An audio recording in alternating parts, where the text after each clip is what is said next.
Umesoma na Joel Lwaga?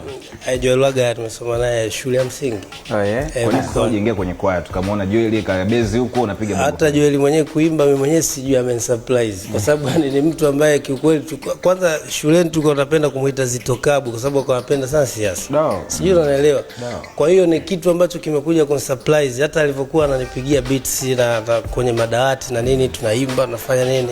Kwa hiyo ni kitu ambacho nilipokuja kumuona na yeye anaimba tena anaimba kwaya. Nini hizi?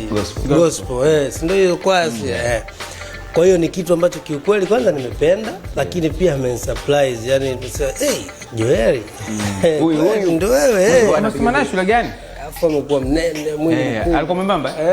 Joel alikuwa mnalelito mwili wa wastani. Tafuta hela. Wewe sio mwili wako unajua. Tuna mimi yetu. Jamani. Hivi alikuwepo. Kwa hiyo yani unakuta mtu mnene ni safi. Ni shule gani mlisoma? Mkoani hapa karibia na ofisi za mkuu wa mkoa. Hapa pada?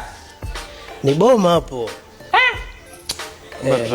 Ilikuwa primary au secondary? Primary. Ni Boma pale mkoani primary.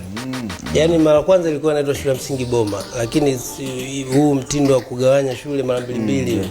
Kwa hiyo ikawa mkoani na Boma. Kwa hiyo sisi tukawa tupo mkoani.